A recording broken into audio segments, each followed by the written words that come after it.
know it's hard to get here on the last day. Did that sound the feedback?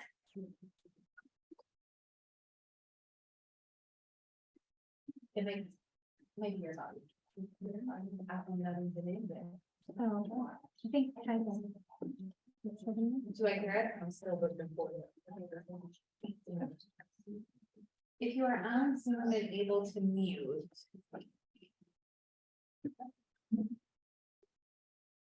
Okay. your computer muted too.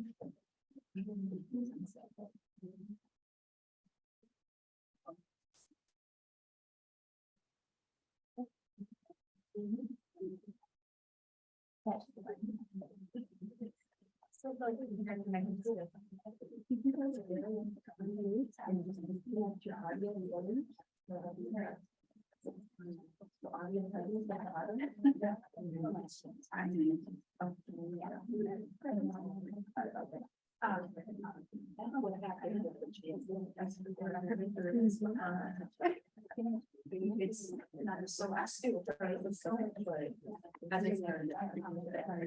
shows that Diana is not. He's not. Right.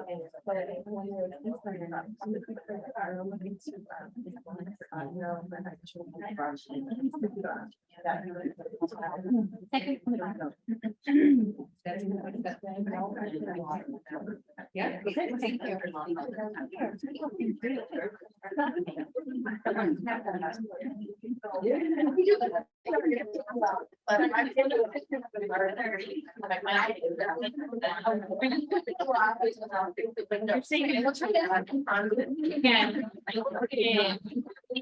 Get ready on a final day of conference. So thank you for being with us today. So happy to be with Dr. McMillon and Aaron again today. So we're just so glad to be here in this community together. I feel like I know a lot of you now where I didn't before, which I'm really grateful for. But as we left yesterday, we had time just to turn and talk to a neighbor about successes that we may have had with coaching around writing or writing instruction in general. And before we go any further, we just wanted to open up and create space for any of those stories to be shared. If you are with a partner and you'd like to put your partner on the spot, put yourself on the spot, this is the time. Anything that we should share.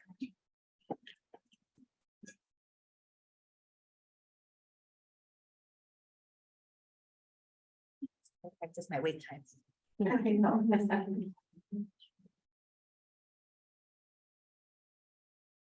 I'm not the only one who's a little tired today.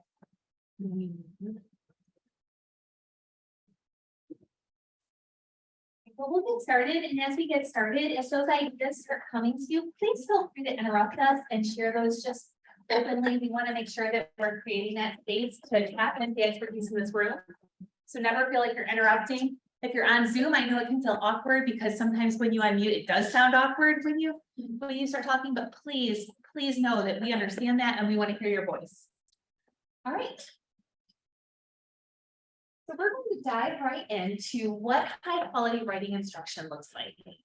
If you happen to be sitting in the center of the room, there are two handouts. And if you haven't already, if you could just take one of each and pass them throughout the row. If you are online, in just a moment, Diane will pop in the chat a link to the article that we're going to talk about today. This is not a new article. This is an article if you've been in the network for a while, you've seen, you may have used. We're going to do a little bit with this article. So we know that time is of the essence when we're working with teachers and when we're coaching. And a lot of time, we don't have time to invest in a lot of time in our reading, which we know is super important. But so sometimes we just need a summary of a certain portion of the article. We just need to know, what does this say very quickly? Is this the article I remember? Is this article worth my time diving deeper into it? We just need that quick summary. If you have access to an educational database, those abstracts are my best friends. Like I can read that abstract and know whether or not I need to go deeper into the research. But we don't always have abstracts. So I just wanted to show you a trick before we get started that will help us summarize the beginning of this article, and then we'll dive into the research-based practices. We're gonna start with the tip. So I'm gonna exit out of my slideshow for a second, and I'm going to open up ChatGPT, which is a tool that I use all the time now, and something that I learned existed around Christmas time, around December. And since learning about it, it is something that I've gone from learning that it existed to using every single day. So I use this constantly. Let me show you how I use it. So I'm gonna move that controls up. I'm going to grab the article that you have in front of you. And you can see I've already highlighted this introduction portion of the article. So I copied it. And now I'm going back to the online tool. And all I'm going to do is ask ChatGPT to summarize this. Summarize this content. I'm going to add the content. You can see it's formatted strangely because it's from that PDF. And what it does is it instantly reads and synthesizes it into a short summary. The internet is a little slow here, so you can see it's kind of coming in funky. If you're working with fast internet speeds, it'll come in immediately. It's still working. Depending on how busy you are, this could be too long. This isn't that short. So we can say, can you summarize it again in 3 sentences? Because I'm a busy person. And it will do that for us as well. In clunky because it is slow internet. I'm just see if I can find one. I did this before everyone got here.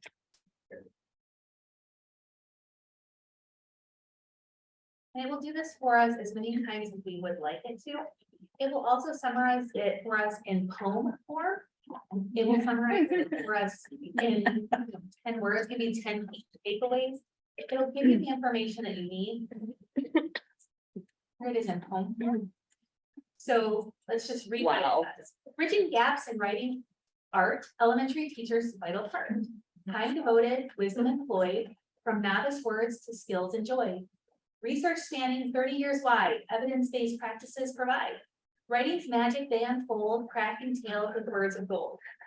So as you can see, like this is not a highly scholarly abstract that you would read when you're looking through your ERIC database. But it is great for us in terms of finding information quickly and presenting it in new ways.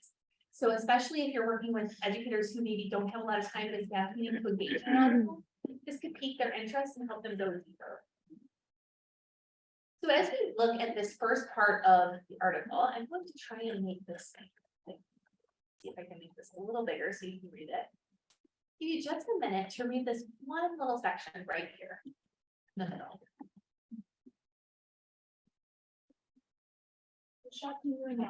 More possibly. Yeah, you know what, and if it's too small, I'm gonna go ahead and read it aloud just because it might be hard to read on you. The content emphasizes the significant gap between novice and skilled writing and suggests that elementary grade teachers can bridge this gap by dedicating time to effective writing instruction. Over the past 30 years, researchers have identified evidence-based instructional practices that consistently improve students' writing skills. While success isn't guaranteed, these practices have shown replicable improvements and include creating a positive writing environment, integrating writing with class material, teaching specific writing processes and skills, and utilizing modern writing tools, pretty much essential skills. The impact of each practice is estimated in terms of percentile points increase for an average student when implemented across studies.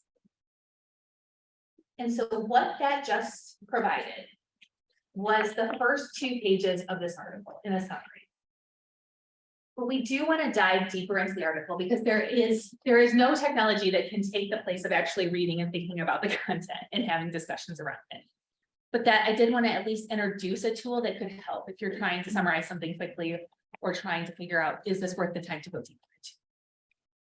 But in your article, if you wouldn't mind flipping to page 2, flip back to page 1.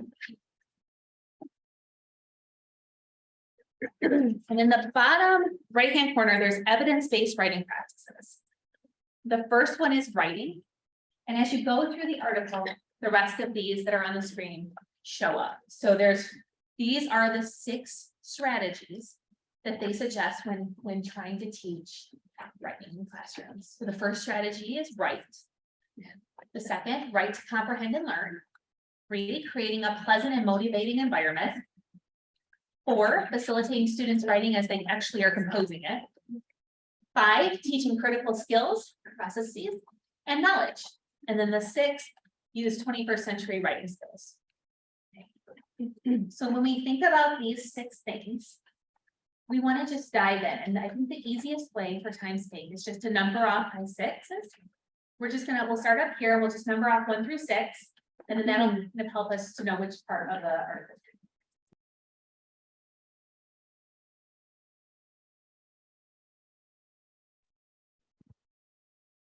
Okay, I'm gonna change the camera to my camera and then I'll share here in Zoom.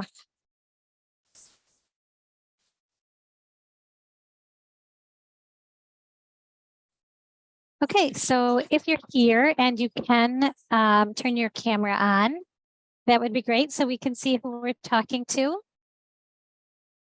And can you hear me okay with all the noise in the background? Yes, okay. All right. So Rachel, do you want to go ahead and summarize for us what you read in section 1? Sure. It's just about, they just basically said that through a lot of meta-analysis, they discovered that teachers who were skilled in teaching writing were using research-based writing techniques and giving sufficient time for writing, but the combination of the two really led to significant a positive impact on students' writing.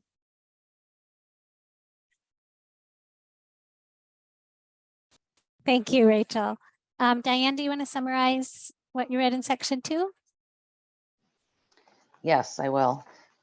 Excuse my voice. I still have a little bit of laryngitis going on, so I'll do my best. Section 2 was write to comprehend and learn. And it said that students that write about the text or information that they read, their comprehension scores can go up 24 percentiles versus if they write to like lectures or things that are presented to them, their comprehension goes up only about 9 percentiles. And it said there's various ways that they can write about the text or the information that's presented. And they can write short answers to questions. They could write by taking notes. They could write a summary. And they said that when students do this, they're writing about the text information. They decide what's important, and it promotes thinking about how things are related. And when students put it in their own words, then it solidifies their thinking, and it also makes it permanent so they can go back and refer to their notes if they're, you know, reviewing or getting ready for a quiz or getting ready for a discussion. Okay, thank you. Ashley, are you with us? I am. I am just in the car with my family, so you might hear a little background noise. No worries. Do you want to go ahead and summarize the third section? Yep. So that one really focused just on making it a pleasant and motivating writing environment for students. So like I think about looking back at that essential one, and just different ways that you can foster that atmosphere for students. It gives you several different strategies on how to do that.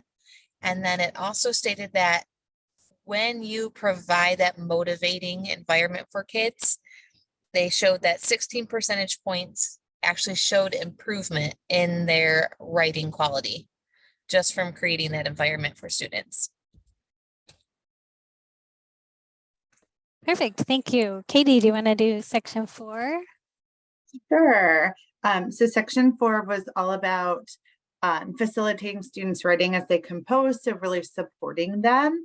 And a few strategies that they suggested were to provide students with clear and specific goals for what they are to do. And that was interesting to me because that was a 28 percentile point jump. And that was something really easy. I feel like the teachers could do. Another idea was engage students in activities that help them gather and organize.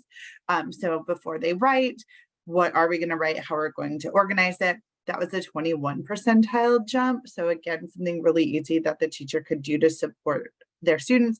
And also ask students to work together as they plan and draft for that support. And that was a 31 percentile point jump in their writing. And they also suggested something about help sheets. And I was curious to what that would look like as a support for student to students working together. Okay, so Katie, I don't know if Michelle's going to provide an opportunity for questions around this, but if she does, let's ask that question, okay, about what that would look like. But those are some big percentile jumps, so that's really good. Jeff, do you want to go ahead and do section 5? Sure. So section 5 is really about, by and large, how much direct instruction students would need around writing, which is attention in the writing world, and what kinds of things they might need direct and explicit instruction about. So some things that are mentioned that the researchers found to be highly effective, or teaching students how to write or type, and doing so with some automaticity, because that's not something we typically might think about when we're doing it, but it's something that they have to think about. So the better they can get, the researchers found that was positive. Sentence level writing work netted a big jump. So teaching students about sentence types, combining sentences, that was powerful. Another thing was really teaching students about writing processes, and really going through that with them, and what does revision look like, that kind of thing. And then the last one was really about I have to look back real quick, but oh yeah, that's right, it was about teaching different kinds of writing genres, and what the features are in those genres. That seems to help too.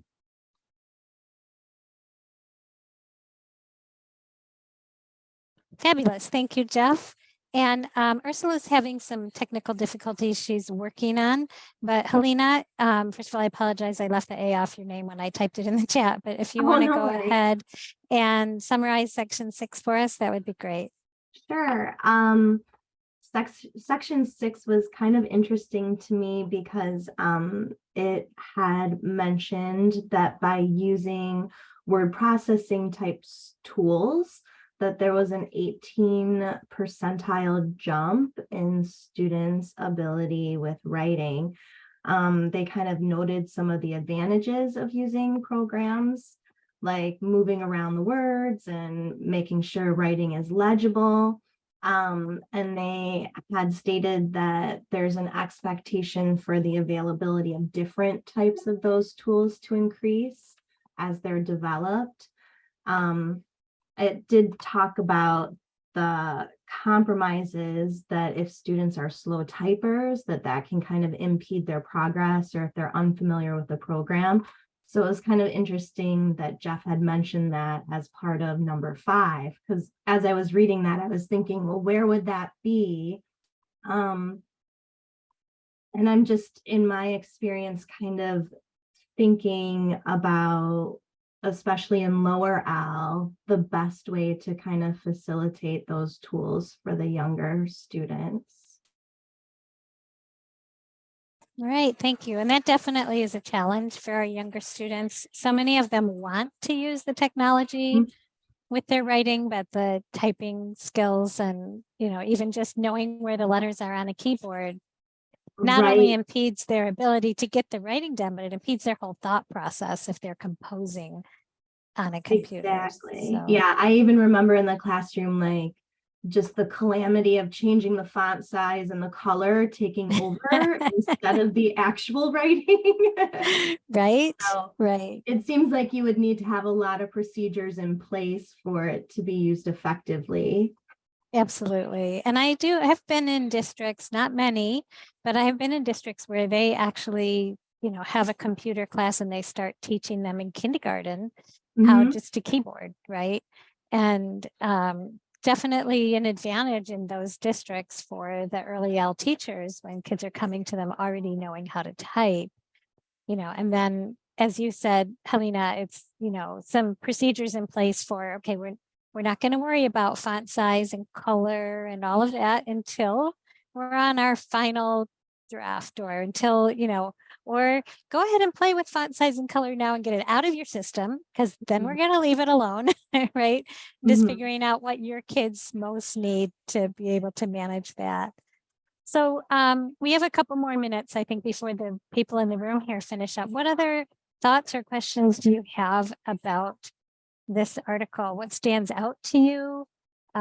Anything that you're like, oh, I wasn't aware of that. Something I want to bring to the attention of my teachers.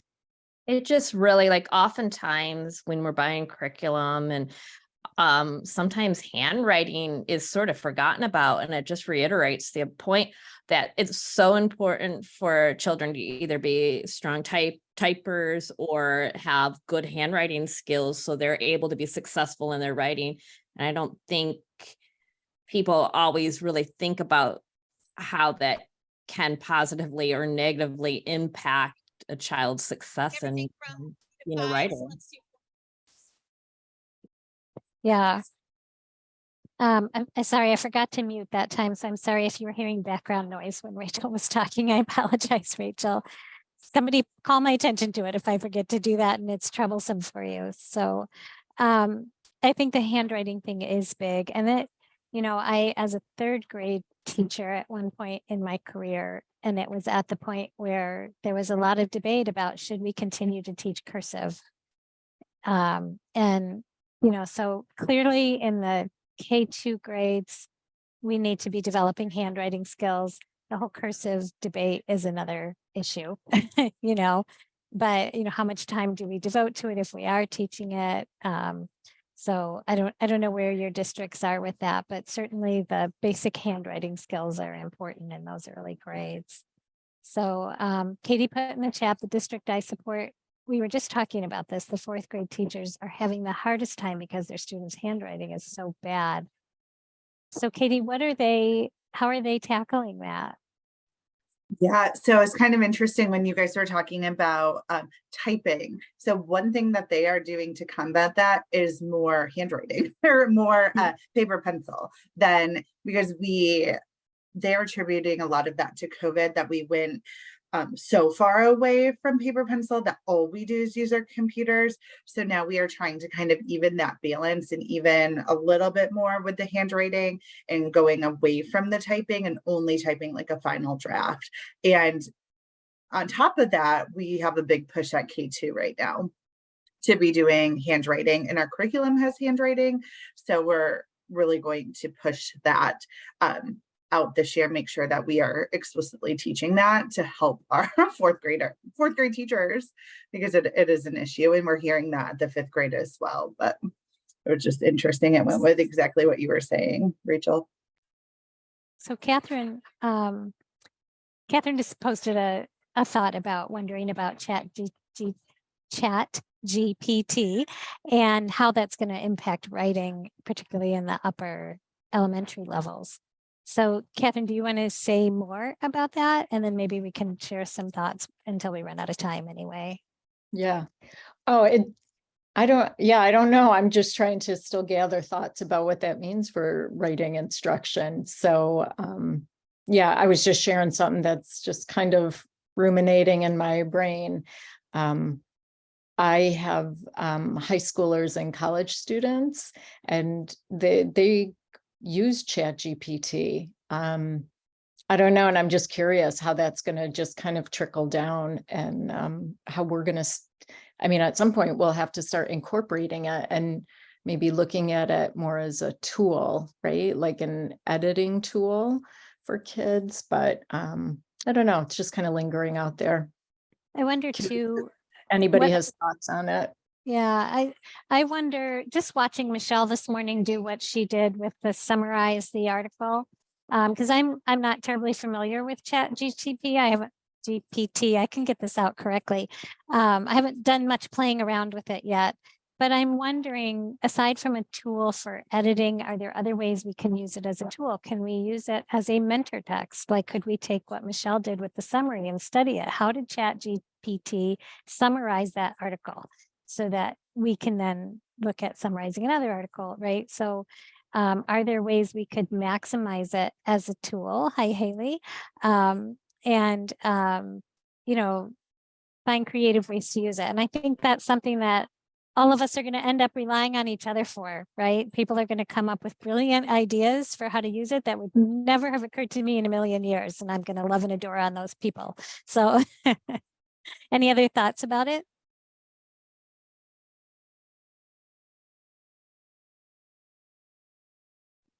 I just always kind of wonder, like, I put in the chat about the district I'm supporting is using handwriting without tears in the early grades, but it just seems like for timing's sake, that just ends up getting pushed aside.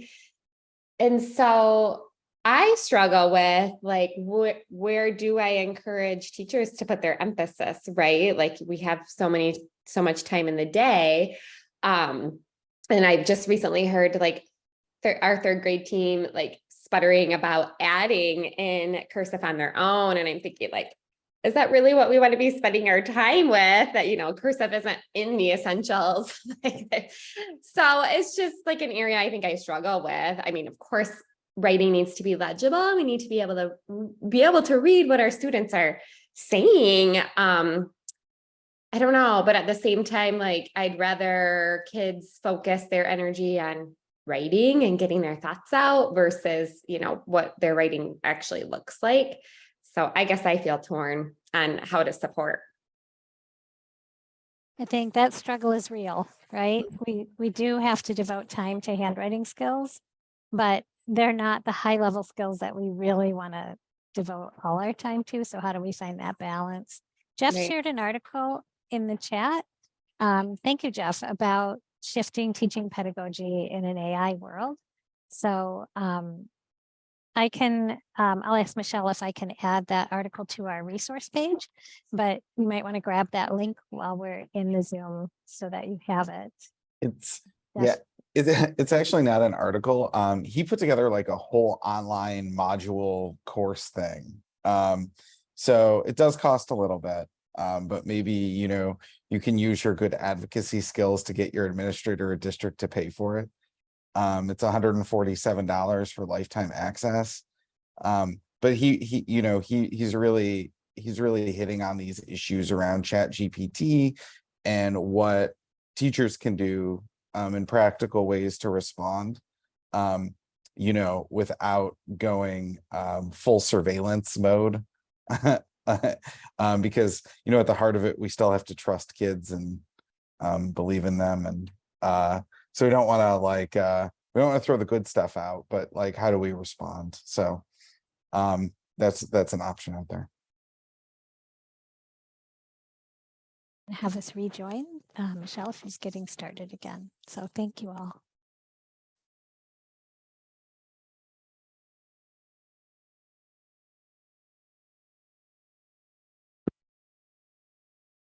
And we do have a researcher here. In fact, we have a couple researchers here. If we need really deep questions, we have someone who can probably answer those. So, yeah. Well, we had a couple and I had to ask my group because we forgot what they were already. One of which is, do you know about these help sheets? Let me find what section it's in. So section 4, they reference when students are working together to provide help sheets with prompts or questions. It's on, on page 360. I'm sorry, no, we were in the same team. I'm literally just looking to your point before about your idea. We could look back in the year on popping, because that seems to be where we were talking about. The other question we had as a group was, like, where are they getting the percentile points? Like, what is that in reference to? And then, what was your, we didn't even exchange names. Yeah. So Melissa suggested that we could go back through the articles to see like what measure of writing they're actually using. We could do this. Yeah, we just didn't know if you guys knew before we looked through the references.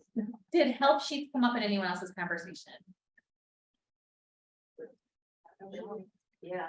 Okay, and I was reading that, I interpreted that as students creating something that they would share. Is that, but that's. That's how I took it, was that they were creating something to help. Well, I thought it was like maybe a revision checklist or, Okay. you know, that's what it reminded me of, something that students would use to strategize their revision. Well, and that's kind of what I was envisioning them actually creating it for like themselves. a checklist. It doesn't say that. No, it doesn't. It says, help teach the guide what students did. That's what I thought, that would be like, this is my rubric of what to look for. Yeah, That's what I was thinking, but it doesn't explicitly say that. right. So maybe just any guide of what they're referencing, right? Yes, but I think, should we find the reference in the reverse? I'm working on that right now. You've had almost 12. I know, like, Yeah. So we will take that over. That's a great question. Okay. Michelle, Totally. Katie online said, we Right, thought right, it was something the teacher gave the students Okay. also to help when they were working with each other. Diane, can you say that again? Yeah, so Katie Tabor, who's on Zoom with us, said, I thought it was something the teacher gave the students to help when they were working with each other. That's what I thought. Like a checklist. So not a student created guide, but something the teacher. I thought. Okay, and Lindsay, that kind of goes back to what you were saying, something that they've already done, that they're looking for. The guys are right, I like some rubric. Mhm. Yeah, maybe more like a rubric. Okay. Yes. Right here for that, in that paragraph, they refer to. It's talking about help sheets, they refer to, a study by Yarrow and Topping, which is in the references under collaborative writing, the effects of metacognitive prompting and structured peer interaction. I wonder if there'd be more information. I'll dive in that. I love this group because this is the only group that would be digging into the actual research. The reference is up, we've got somebody actually trying to find it for us. I found them, so I can send them your link. Awesome. It's exactly what you all are describing, it just says help sheet and says, like, meaning is the piece of writing suitable for its purpose and for the reader, our thoughts, just questions that they ask themselves when they're together, so. I mean, exactly what you're describing is like a checklist or a right. Okay. Thank you so much for typing that. You're so lucky to have Emily in our session. This is about the 10th time you've helped us, so thank you. So we will link those on the resources for this session, and those will all be linked under this institute, under our pathway. So that'll be, when you log into literacyessentials.org, we'll have all that there. All right, anything else that you're thinking? How might you use this for teachers? Is this useful for teachers? Oh, yeah. Nadi? Anybody have an idea of a way they might bring this out? Can I put the group in the back on the spot? I know you all had a plan. We do essential training in our county. And so we had said that this was part of our writing days. And then new content came in, because they've been revised over the years, and so we still passed it out, but we didn't really dig into it. So we said we fell in love with the article, and we plan to now not have it as a, here's a great article that's in your notes, but actually dig into it like we did here, because there's so much about the how, and then the percentile points that go with it. So we thought it's really powerful, and we thank you, because it was something we knew was a great article, you know, we have to be reminded. And process, we're at a different place now after COVID, and there's so much that to go back to great resources and process it together, the way the landscape of education now is so very important. So we are really excited because we saw the value in a lot of what we're doing here, but now I think it's more than ever relevant. Thank you. I think you bring up a really great point too, depending on where you are when you read an article or a resource, like you may not have been focused on writing when you saw this the first time. And so where we are changes how we apply. Thank you. Not a self plug, but just a supplement to this article after we read it the first time. During COVID, my ISD took our PD virtual in terms of creating a podcast. So we interviewed Steve Graham based on this article. So there is a podcast, it's a little lengthy because he's quite a talker, but based on writing. So if you're looking for something to add to your PD, you probably don't want to listen to the whole hour and 9 minutes, but find a snippet from there in his own words, it will be a great add to that. So Do you have my email or Erin's? Actually going to add it to our resource. Oh, perfect. It's right in our landing page. yes, you can. It's on any podcast platform. And what is the name of your podcast? LLCN brief, so it's literacy leaders and coaches now. I've listened to that many times. Yes. Awesome. Thank you for sharing that. LLCN brief. Literacy leaders, so LLCN. Oh, yes. It's Kent, right? It is Yep. ISD, but it's on Spotify or Apple or whatever, so. It's LLCN, and what did you say? Free. Oh, free. They have a lot of really great podcasts. The one with Tanya Wright was amazing. Like there's a lot of really good ones. We interviewed Erin and Dr. Lallier as well about their number and literacy coaching, so there's a lot on Yeah, there. there's a lot of good stuff. Yeah. Thank you for sharing that. Yes. Another question our group had was, where did those percent of points come from? So what assessments were they using? Yeah, that was a question I had too. No answer. And then again, I think we have to dig back into the actual research itself. Yeah. Either way, it's good. So I would just like to add a couple of things, with the numbers. So we have to be really careful, like it's a really great article to use. But when you share it, make sure you have information on those numbers. To be very, careful, those numbers are really high. And so, yeah, I would, I didn't have a chance to go into detail, but, yeah. Because you could just imagine, you guys are knowledgeable about research, and so you're asking, but somebody who isn't knowledgeable about research will look at those numbers, whoa, right away. But I would like to ask a question, I'd like to pose something to you. As you look at the article, can you also think in terms of essential six?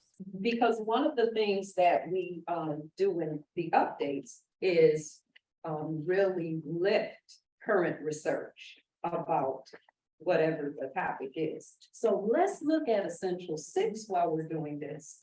And let's look at the article and let's see, based on the article and the kinds of things that we will do, in the field, practical ways to actually do the things that's in the article.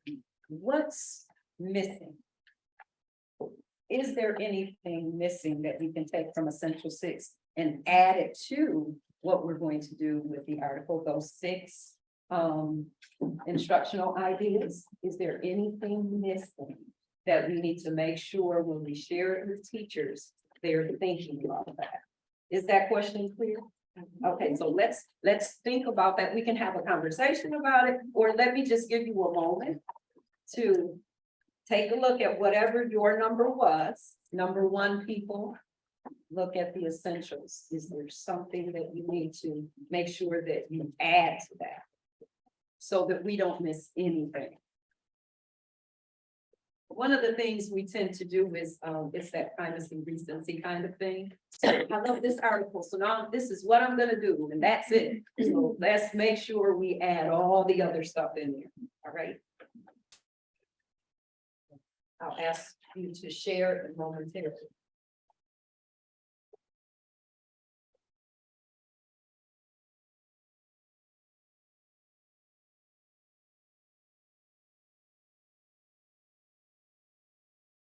Anything sticking out for anybody? It's just the importance of, and it doesn't mention interactive writing at all, and that's huge for K1. And it just says, let them write, you know, how? Okay, so maybe under who are the right people? So make sure add interactive writing in there, right? Fill in the gaps. There's not an article that can include everything, but this is a great way to turn research into practice. So now let's add to the pieces and make sure. Okay, so interactive writing, anything else? Yes, just speak up. I did part 5, which was kind of the research behind critical thinking and processes and knowledge. And it really hit on bullet 3, that research for plan, revise, edit. And it also hit on bullet 5, where it talked about handwriting and letter formation and teaching spelling and those types of strategies. So it linked really well with those couple bullets. Awesome, awesome. Make sure you keep the notes. Anybody else? I saw lots of things. Just jump in. I had, I have 2, but when I look, it says teach, but not a lot of modeling, which I think so. So we gotta add the gradual release of responsibility in that part where it says teach. How will we want to use the gradual release of responsibility? What else? Yes, I don't remember a mention of diverse text. diverse text. Okay, let's put that in there. We need mentor text. Did they talk about mentor text? I didn't see it, but I didn't know if maybe you did. I just glanced. Okay, so mentor text, including text by diverse authors. Multimodal kinds of things, yes? Okay. I was just gonna say, it doesn't really say what populations they're studying for each of these, so you don't necessarily know who it was effective with, even though they say like this massive jump in percentile points, you don't necessarily know who that is that experienced that. Does it have numbers? It has numbers. How many people were involved in? Oh, it doesn't say numbers, it just says like 16 percentile point jump, so it doesn't say who, it doesn't say. Does it have like age? No, I mean, you would have to go through each article, but it kind of blankets it like this is gonna be effective for everybody. So that's one of the things that we require when we actually add research articles for the updates. We require a certain number, a certain, you know, just give us, hurry up and give us that, Emily. You know, that's your area. She already knew, I knew she knew. Here she comes. All right. No, I'm just saying it's not in there, so that would be Yeah. one thing to be mindful of. No, I'm saying, what did we look for specifically in the research? So the criteria that they looked for were, so the articles had to be after a certain date. They had to have a large sample size. The design, the research design specifically was those that you can make causal inferences. So those that were experimental or quasi-experimental. And then the research or the searching team made an effort to make sure that the populations were indicated, like who it was with, and making sure that we were finding populations that were multilingual or students that were of color. Like, so there were a lot of things that the researchers looked for to be able to substantiate the updates that they. And the reason for that is there's a lot of research on white children and not necessarily on children of color. Multilingual children. So we want to make sure the research includes all. But that does not negate that this is a great article, because we also had a category called promising practices. And that is where this particular article would be included, because they've done some great work. It's work that we can use. And just because they don't have 5,000 children in the study does not mean it's not good. So I just wanted to distinguish between the two. Let's add more about Essential 6. What do we see? What don't we see? Anybody over here? Yes, go ahead. I was just going to say, it doesn't necessarily mention the diverse text in Essential 6, but it does refer to Essential 1. And when you go to Essential 1, it talks about incorporating diverse texts and authors that allow children to see people who are like them. So it does show up when they reference Essential 1. Okay. Awesome. Great, great, great. Good work. Yes. You have your hand up, or are you twiddling? Oh, no. So now you gotta say something. Do you want to share? No, I'm good. Let's go. Oh, no, please. Okay, go ahead. One thing, so I read write to comprehend and learn, and this just gave me flashbacks to my social studies class where we just sat in groups and just took notes while we read. But just, I think, I know that it's thinking about authentic reasons to write. I didn't see that in there necessarily. I think it can be done if you're explicit about how you explain it to the students, like, okay, you are the audience. Take what you're reading and what do you, or like, who needs to know this information, right? So like really being explicit about teaching the reason behind it, because it's just looking back to high school where I'm like filling out notes and like I didn't retain a thing, right? But I was writing. So I think that's important too, like making sure that they have a purpose and an audience, no matter what, you know, even if they are just looking at a book that they have to. So you have said a mouthful. Yes. So authentic writing opportunities, Yes. let's add that in. Yeah. Cross-curricular opportunities to write and purposeful writing. Because we all know about that.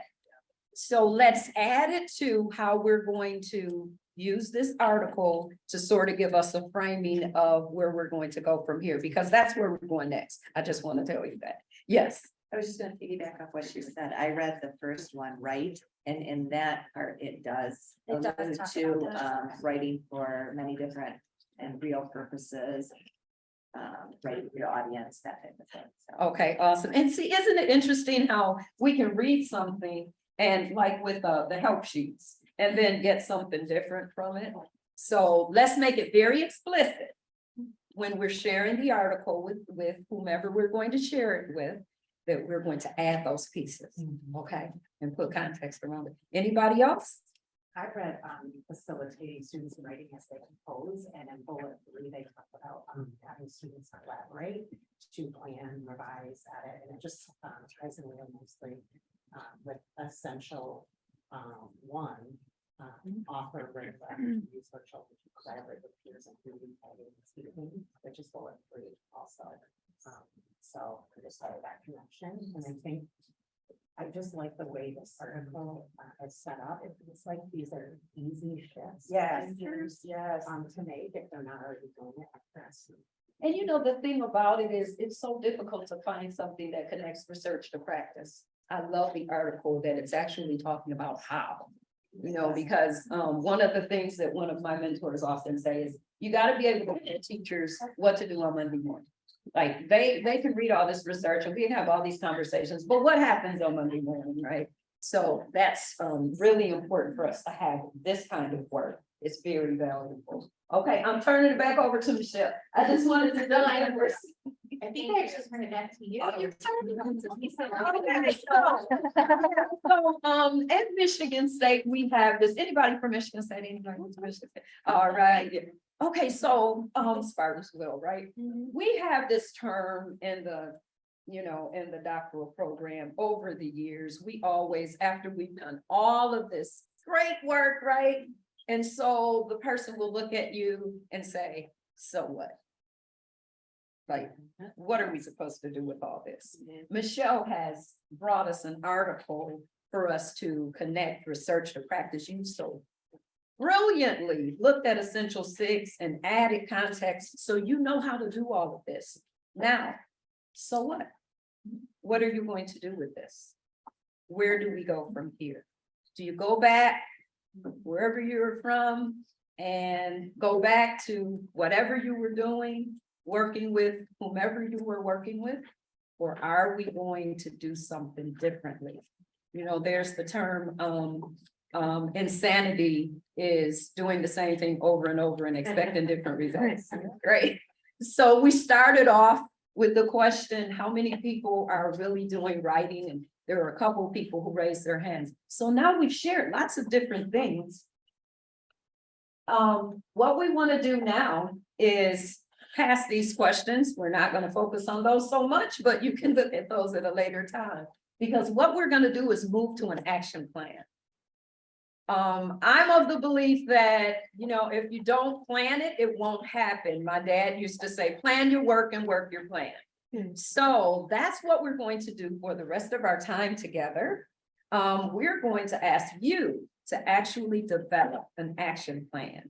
But we're not gonna leave you hanging all by yourself because we actually have a template for you. An action plan for writing. We want you to find an accountability partner in here. It can be somebody you know or somebody you don't know. And develop some objectives, connection to the essentials, a timeline, materials needed, evaluation. This is just a template. You can go off of the template, but we need an action plan. And so in how long do we have? About 25 minutes. So in the next 15 minutes, we're going to ask you to come back together and talk to us about what you have so far. But 15 minutes, we know is not long enough to actually develop an action plan. We want this to continue. So the next time we're together, Erin, which is October 11th, maybe? Yeah. The first quarterly meeting. right? So I'm gonna say, hey, writing crew, what's up? What you got? Where did you start? Where did you go? What do you need help with?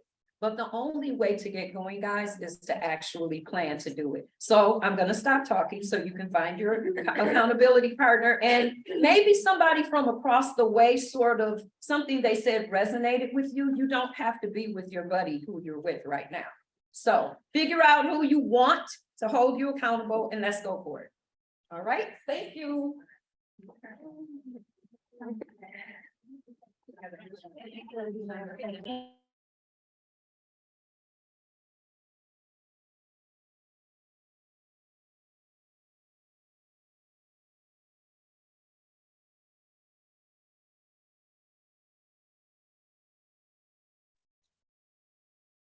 So do we want to work together here in this room together to talk about developing a plan? Do you want me to put you in breakout rooms? What feels best to you? Diane said together.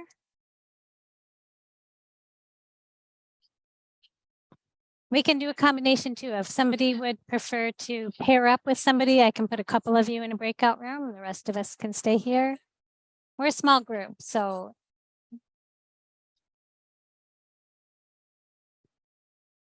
Haley, would you prefer to be paired with someone? You okay staying in the group? I'm good either way. Okay, well, let's just stay in the group. And then as we're working, if we decide we'd rather go into smaller groups, we can do that. So I'm going to open it up to you. You can see the slide with what we're working on, right? Hopefully. So Catherine said if anybody's working with kinder teachers, she'd like to be in a group. Is there anybody else working with kinders?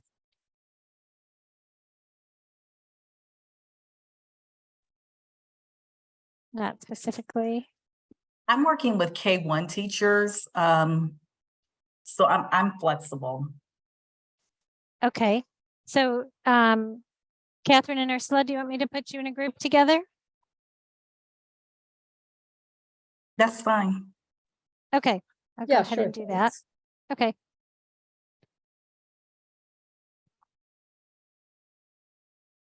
Give me just a second. Anybody else want to join that group? Okay. You should be seeing something to join that room. Mm-hmm.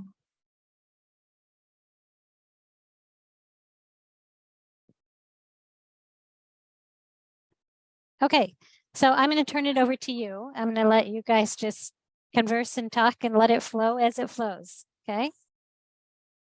Hey, Diane, would you mind putting Haley and I in a breakout room? Not at all. Haley, you good with that?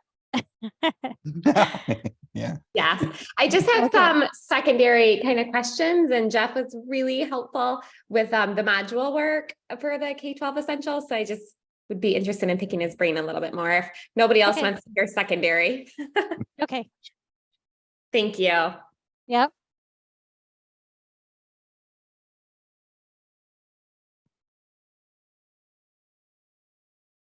Okay, so that puts us in a smaller group now. So let's start with objectives, right? What are the objectives of a plan that we're going to develop for where we go from here?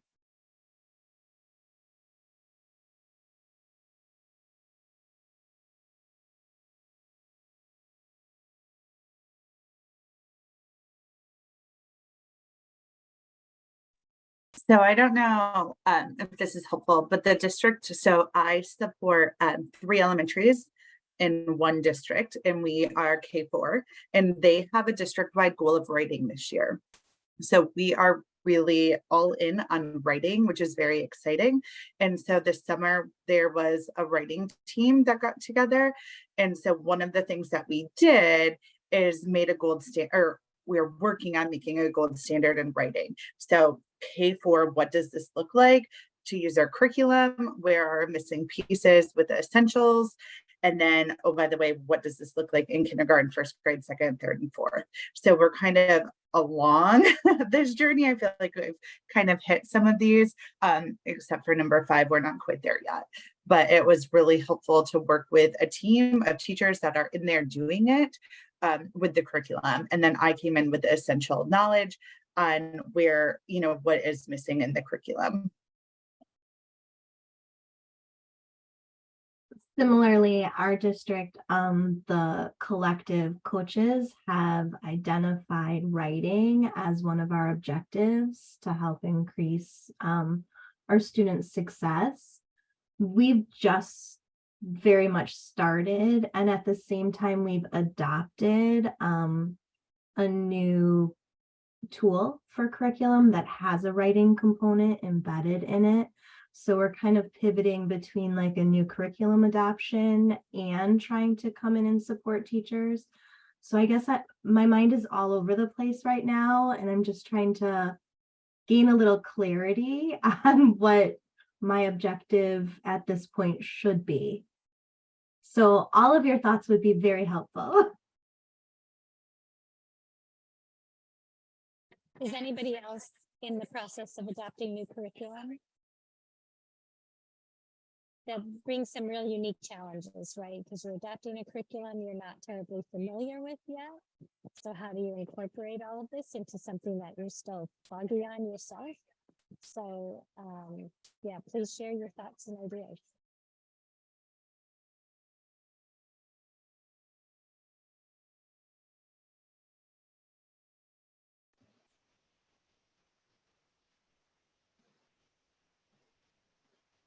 Alina, maybe a good starting point would be to find what you can in the curriculum around writing, not specific lessons, but sort of what are the goals and objectives around writing in the curriculum? How is writing presented in the curriculum?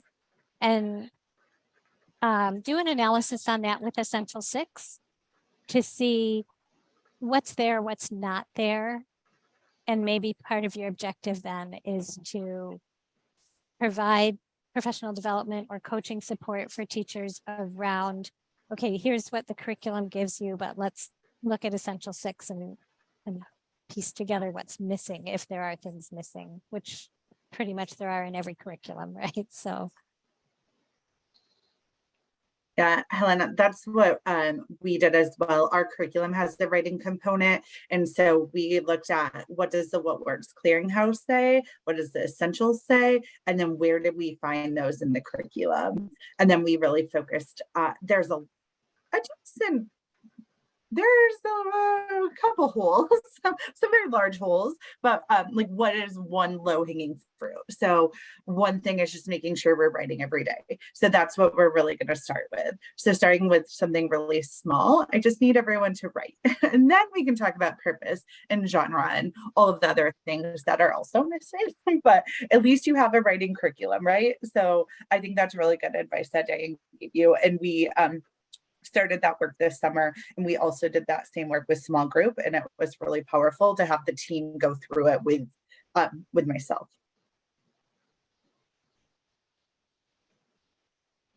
That's super helpful, and I appreciate that. I don't want to like hijack our conversation or divert anybody from what we need to accomplish, but I do appreciate all that feedback. Thank you. Yes, I'm hearing some really good ideas, and my purpose for this, I work with our elementary coaches. I'm actually a coach at our middle schools. Part of my time is working with coaches, and my other part is working with secondary teachers. So my goal with this group is to bring back ideas to my K-5 coaches that I work with. And we have kind of decided that writing is going to be a focus this year. We have a writing program.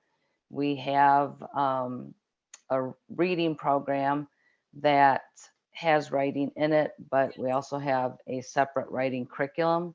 But teachers just seem to avoid the writing part and they focus just on the reading. So we're going to try and bring a balance to that. Thank you, Diane. So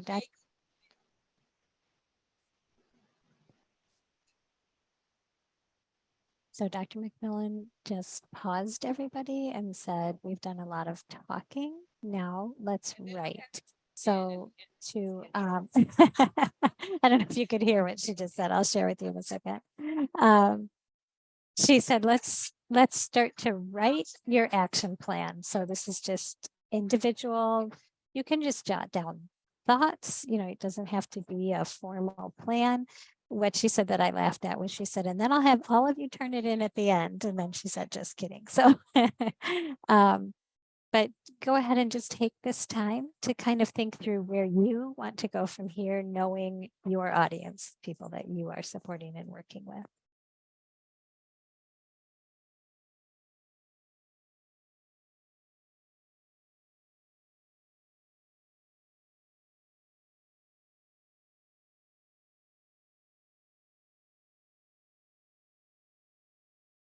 I hate to stop you. I need you to pass those action plans in. No, seriously, you can't get out the door.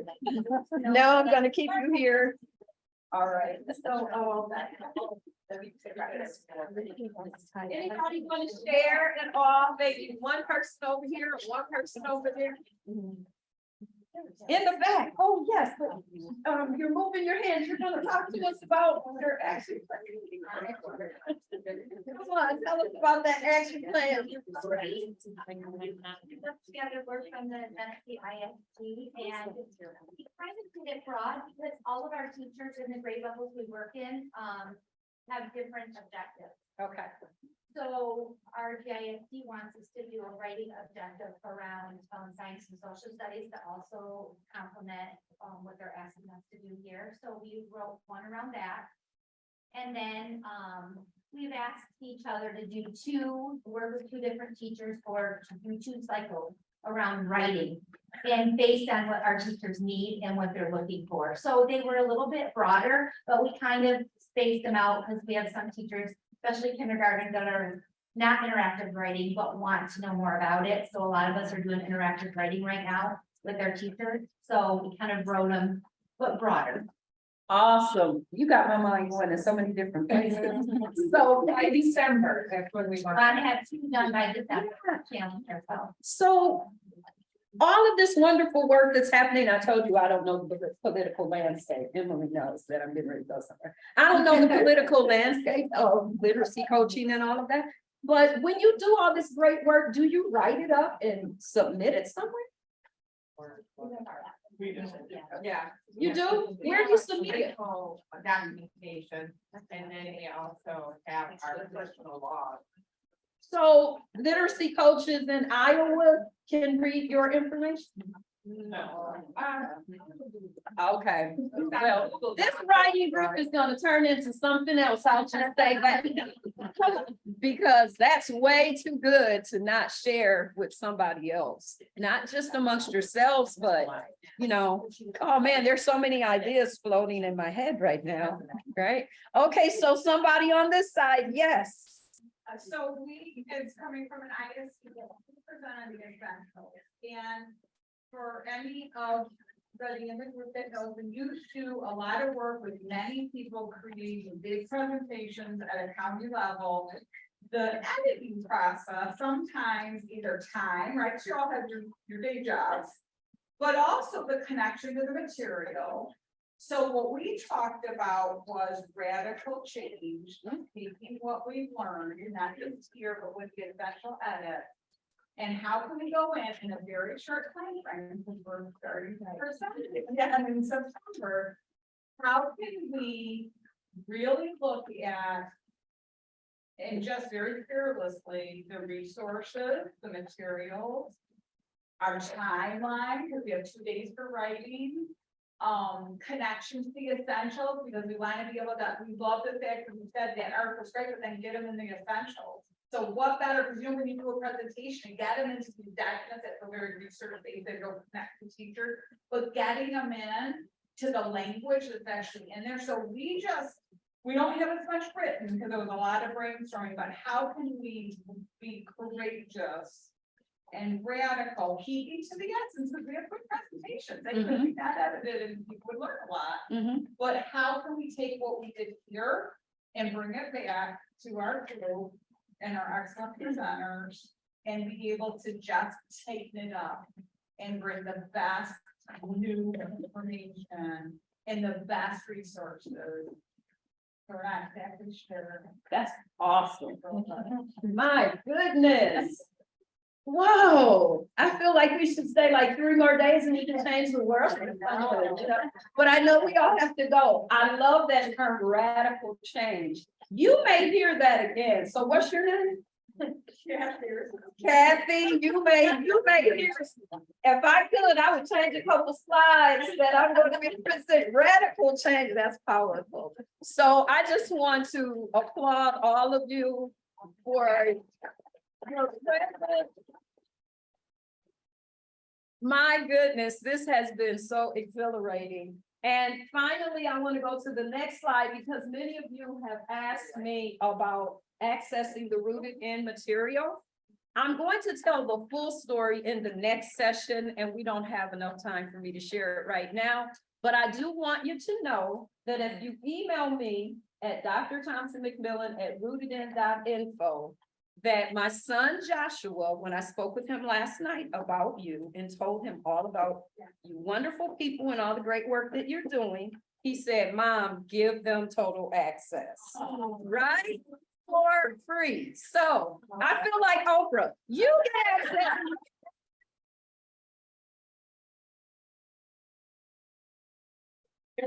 Right. So anyway, if you email me, I will forward the information onto him and you will have access for the school year so that you will be able to share with your teachers.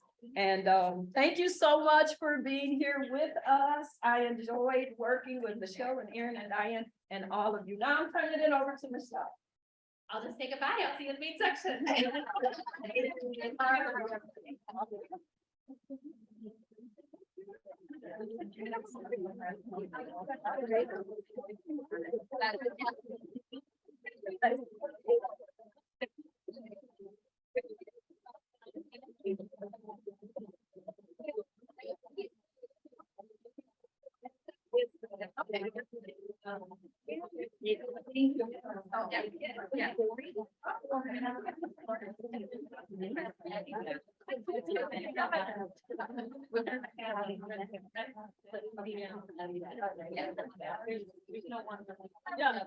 very.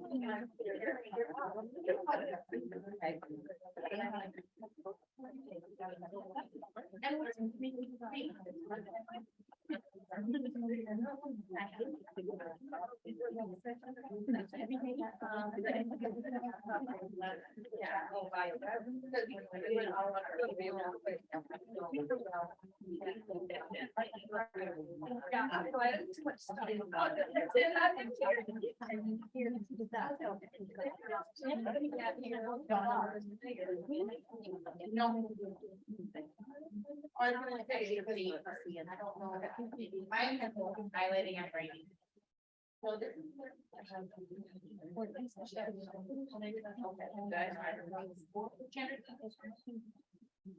that must be, no, I read it on. I will speak it in